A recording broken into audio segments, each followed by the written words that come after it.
welcome everybody. Let's talk real estate. Your weekly BS with Barry Saywitz about the current commercial real estate market here in Southern California.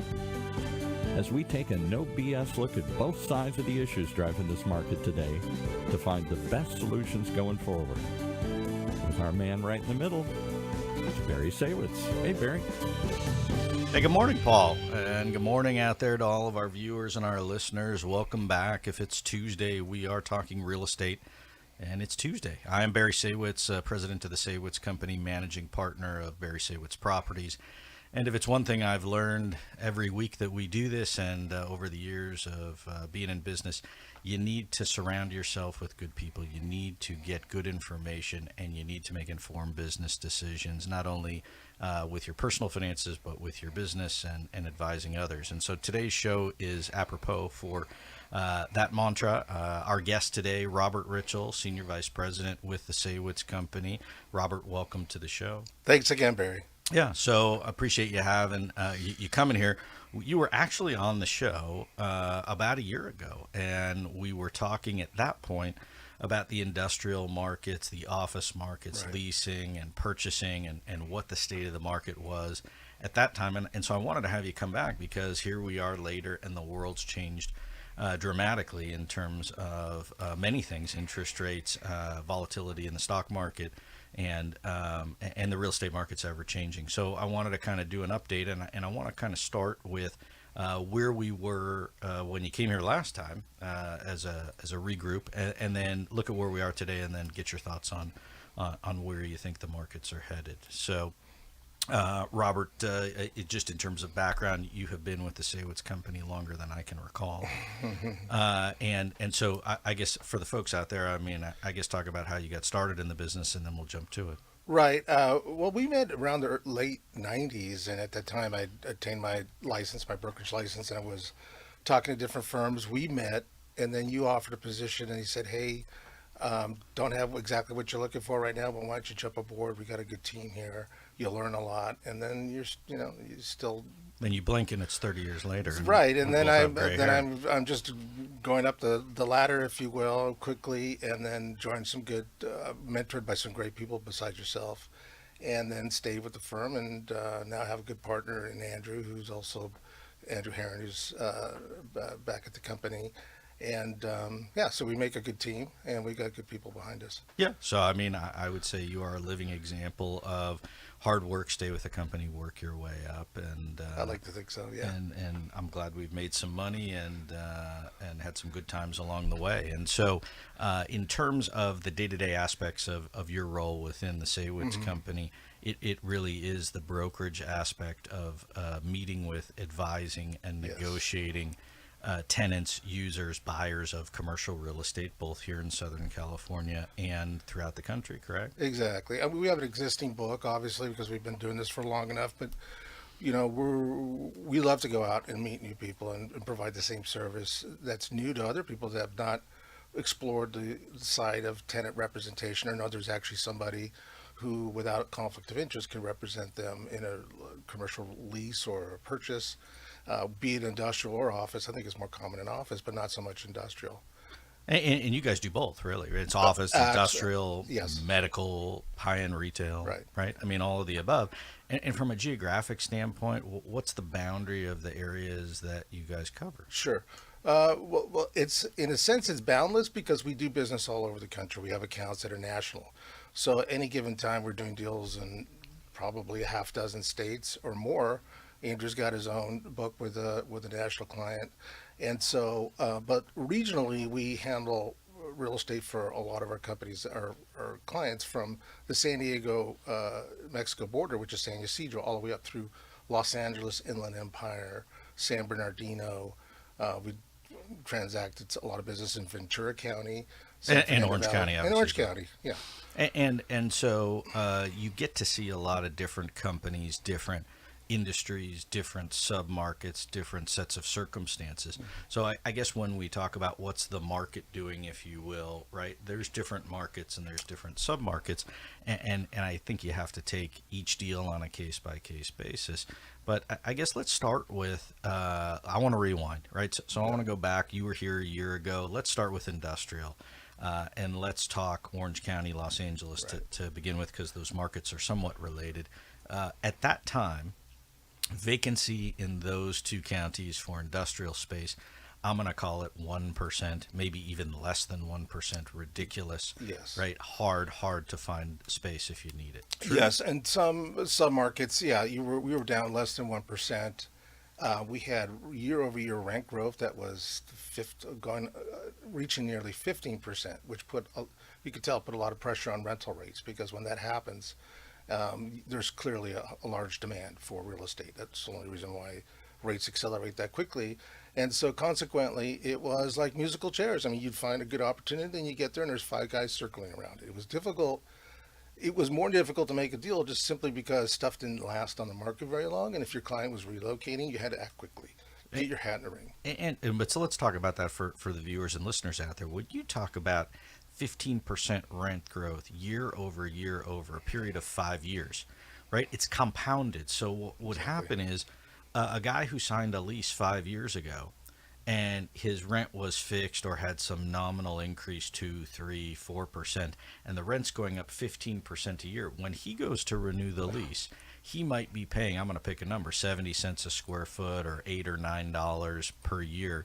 And then all of a sudden he wakes up and the market is double or more than what he's paying. True? Exactly. It's exactly what happened. And some people were proactive and they would monitor the market just to see what was going on. But other guys were asleep at the wheel. And by the time they were towards the end of their lease, and we were in touch with them when the normal window, which is 8 months to a year out, and then we advised them of where the market was. They couldn't believe it. It was just they couldn't. And that money's right to the bottom line of a company. Oh, absolutely. And so then you go to try and renew the lease, and you're talking to the current landlord, and he's trying to wake you up going, hey, I don't think you understand, like your rent's going to double or triple in some instances. And then the client wants to go out and look at space in the market. Your job is to show them everything in the marketplace and get them educated, and then still try and make a deal that's better than market. But at the same time, it is an eye-opener. It is. And if there wasn't any reason for them to move, there was no other pressure besides wanting to look for a better deal. The order of the day was pretty much trying to create as much value as you could for that client to negotiate the very best terms for them, because we know that even in a hot market, the landlord still has some downtime.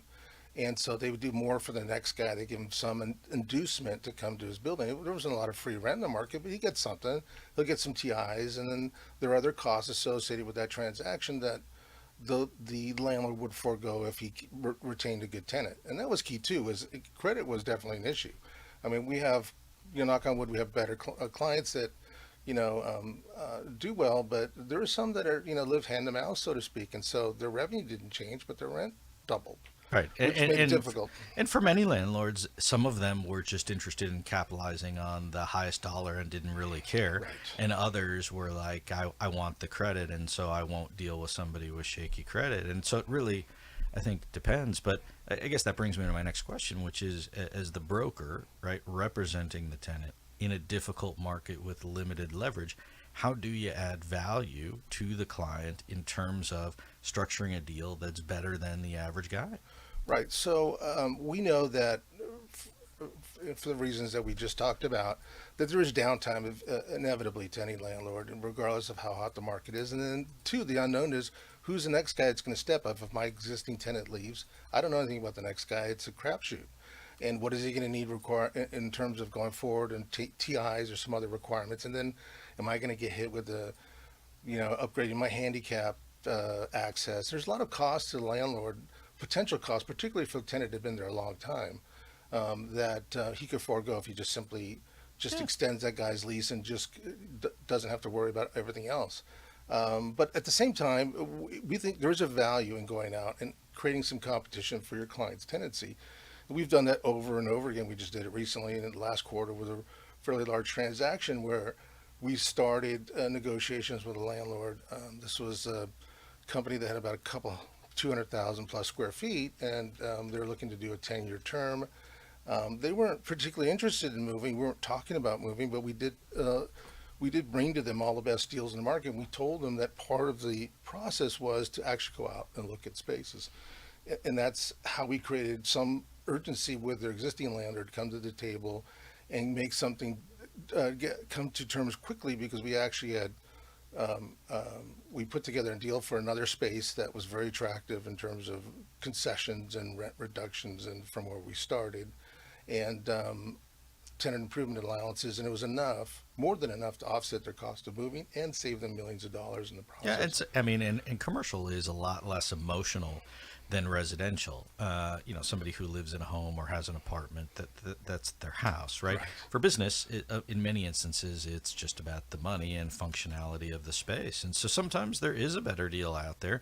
And then the issue is it worth it to pull the trigger to actually, move? And so I guess what I'm hearing is that not only getting educated on the market, but creating leverage with other opportunities. And then at the same time, showing the current landlord what their alternatives are. And while you might rent the space to a different tenant after the current tenant moves, you really do have a bunch of costs. Now, the landlord would never admit it, but as a landlord ourselves, we know that that's the case, right? Exactly. So, all right. So in terms, I get it in terms of the service. I get it in terms of the value added. And then as far as the fees go for how you guys get paid, how's that work? It's just part of the transaction. It's baked into the rent. It's like a simple analogy, and if we use this often, and it's a common one, is it's like buying a house. There's a commission to be paid, and that's a non-issue. And it's if there's a procuring broker, or in this case, if we're involved in negotiating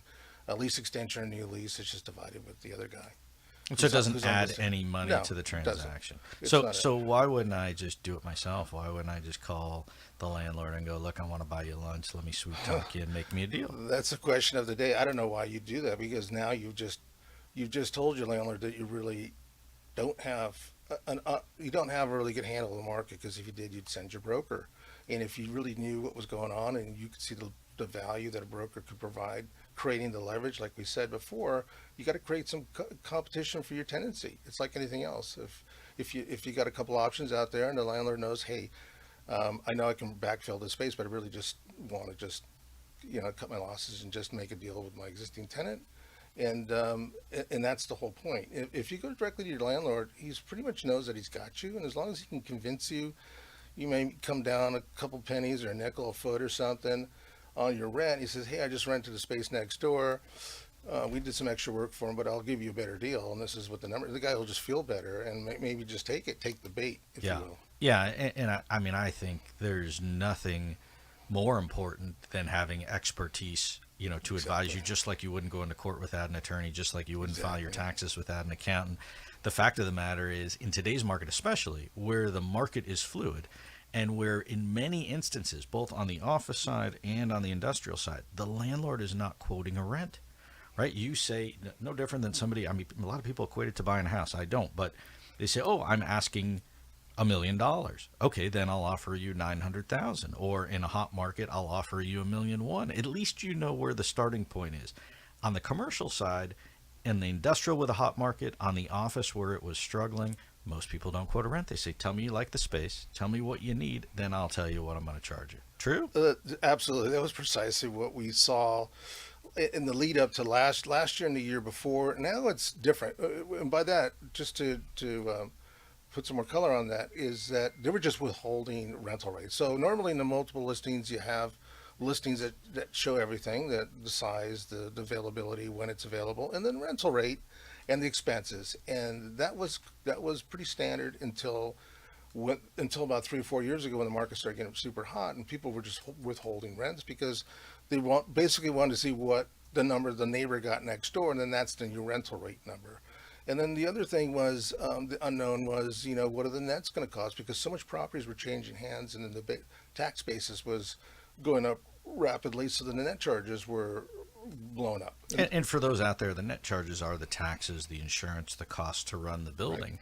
Right. And the other thing I think that we're seeing, I'm curious your thoughts, is the exposure to roof repairs, air conditioning, parking lot, landscaping upgrades, right? And in addition to the exposure of, if I sell the building and then the taxes go up, the tenant is getting directly hit on top of the rent. Exactly. And so, I mean, if you want to do an apples to apples comparison with other properties on market, that's an essential piece, because you're paying the expenses apart from the base rent. So there's a lot of homework, and we're active. We have a research department that stays on top of it. We put a big matrix together of all the existing properties in the market that our clients that with client requirements we're running with. So we get up to date rental rate numbers, and it's quite eye opening, particularly since we have a lot of new development.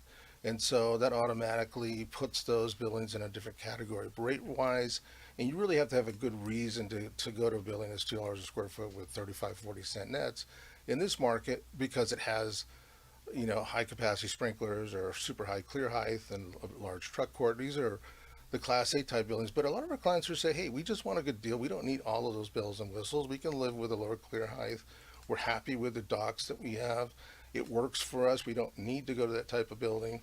And so, and that's important because those really are not comparable buildings to the ones that we just talked about that are higher number. And that goes back to landlord expectations, just because everybody thinks the market's going up. It's like, a high tide raises all boats kind of analogy, and it's not true in our world, in the sense that not every building's exactly the same. Well, and so you bring up a good point, which is, in today's world, let's fast forward, right? A year ago, super tight. Every deal really was more expensive than the last deal. For sure. And the landlord's expectation at that point was rents are going to go up forever, right? You are in a horrible position, Mr. Tenant, and I am in complete control. I mean, I'm paraphrasing, but would you agree? Oh, yeah. Okay. And so now let's fast forward today. Interest rates up, cap rates moving up, right? And now you have people pulling back, and the port has slowed down, right? You have this supply chain issues. I don't want to say it's solved, but it's much better than it was a year ago. You don't have a slew of boats out in the harbor lined up like you did before. And so things are coming back to, I don't want to say it's normal now, but more normal than it was before. So where is the market today for industrial in terms of, is every deal still more expensive than the last, or has it flattened? I think it definitely flattened. So if we look at the rent growth curve, it's flattening quite a bit. Andrew and I were just watching this recently, running reports for the same client, and just the change in 30 days, we can tell that the rent growth expectations is lower. It's smaller. Well, so inflation's less, right? I mean, yes. A year ago you had inflation at 8+%. Yeah. It's going to come out this week again. Who knows what it'll be? It's not 8. Right? Yeah, and so consequently, there's more buildings in the market that stay unleased longer. And now there's the tendency for listing guys to now list the rental rates, which tells you, hey, I want the next deal in the market. I'm not playing that game. And so, and they're kind of whispering to us, hey, if you got the right credit tenant, I think this is what the ownership would look at. And there's free rent again. There's some other concessions that were completely off the table. They kind of just put your hand up when you ask for the free rent, when you ask that question. Right. So I would just say, in summarizing the transition, landlord expectation, not that it goes up forever anymore. And then the flip side is you have tenant expectation, which is the challenge, which is, I think we're going into a recession. My costs are all up. I'm struggling to make ends meet.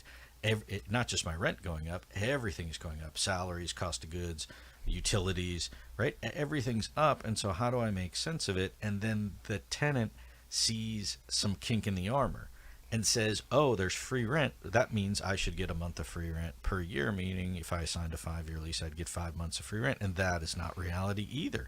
So part of it is expectation of bringing the landlord, I think, to some reasonableness, and then bringing the tenant up to the fact that, hey, you're still going to pay more. And if we can get some stuff, you're ahead of the game, but you don't have control here.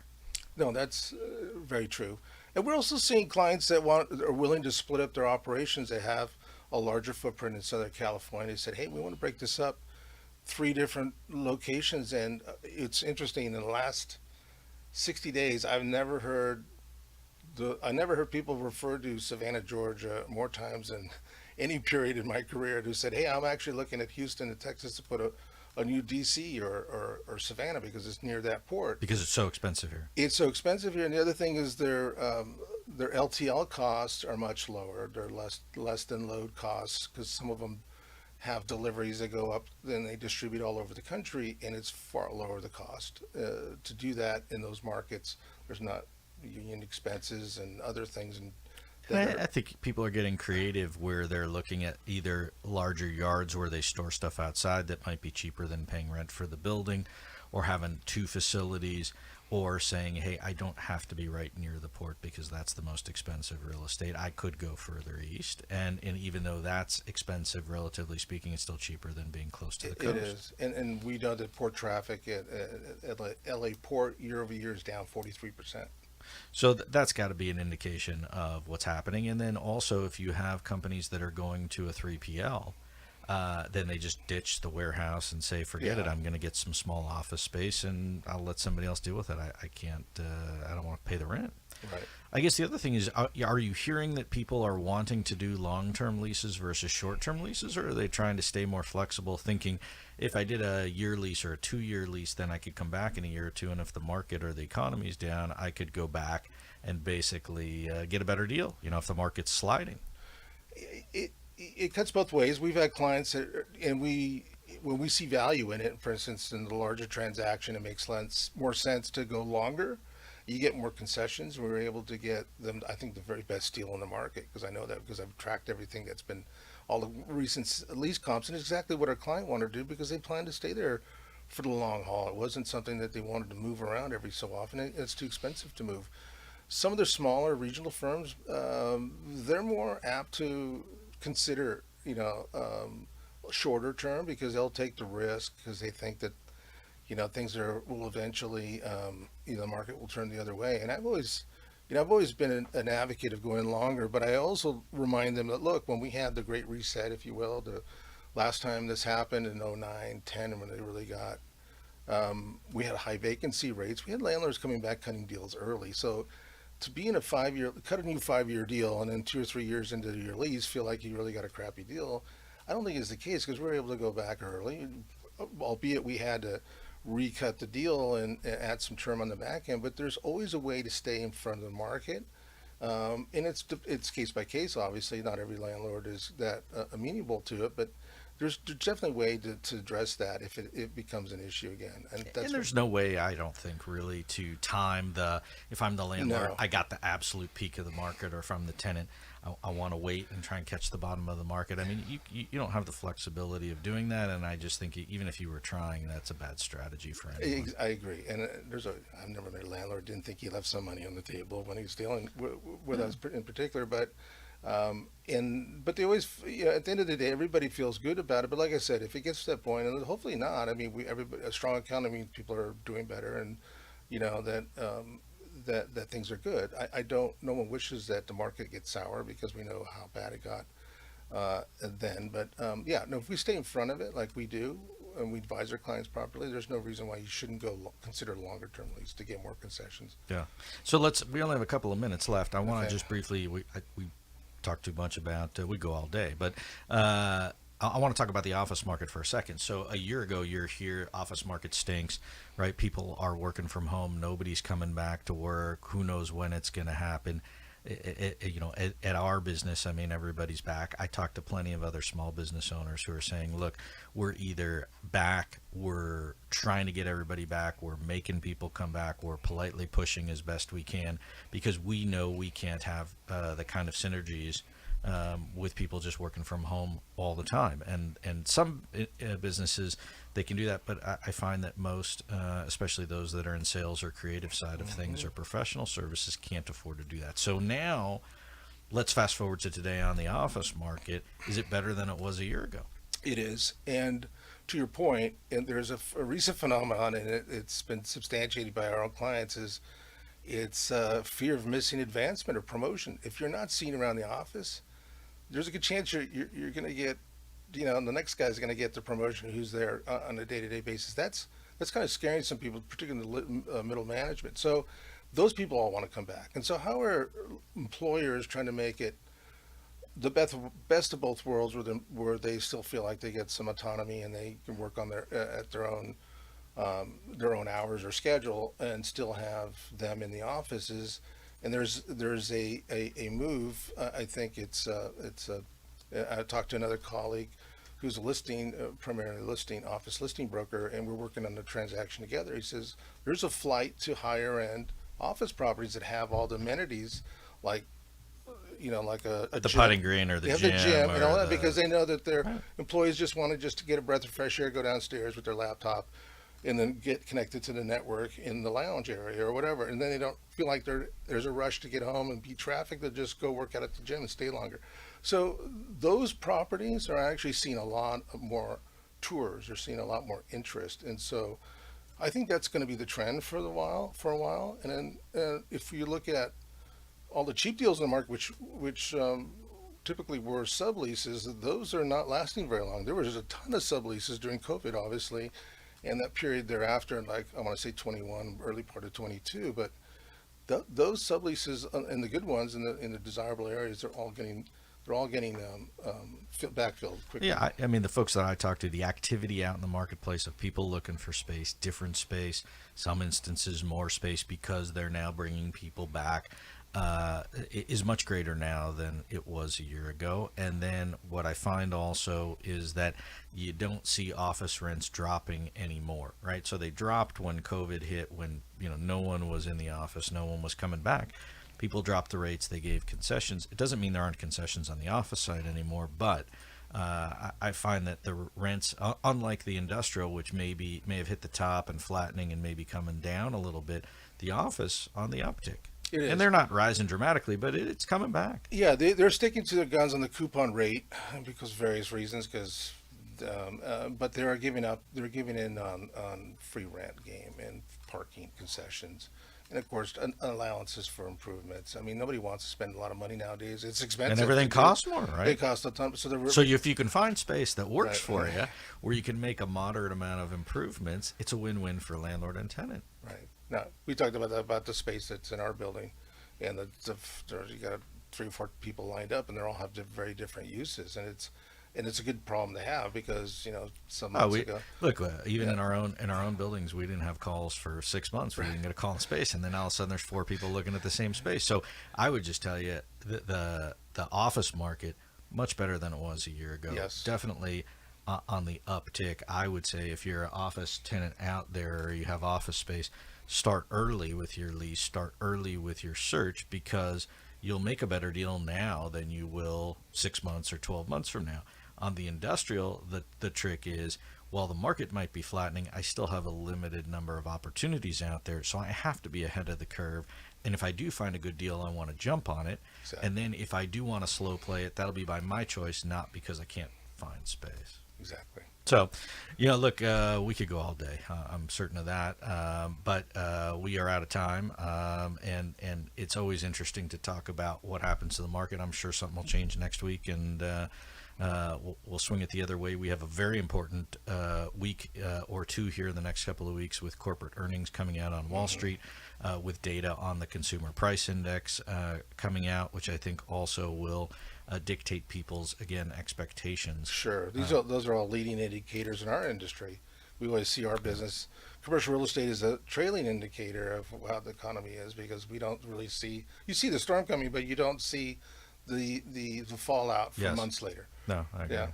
So, look, I, as always, appreciate your input and your feedback, and great to see you back here. Likewise, thank you for having me. And thanks for coming on the show. Much continued success to you and your family. That.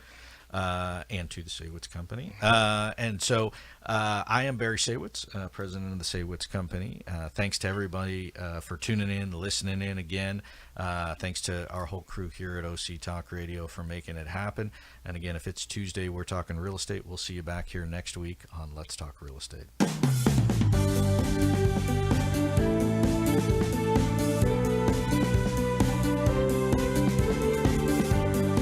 There you have it. You've been listening to Let's Talk Real Estate, your weekly BS with Barry Saywitz about the current state of the real commercial real estate market right here in Southern California. On Orange County's only community radio station, OC Talk Radio, streaming live from our studio here at the University of California Irvine's Beale Applied Innovation Center.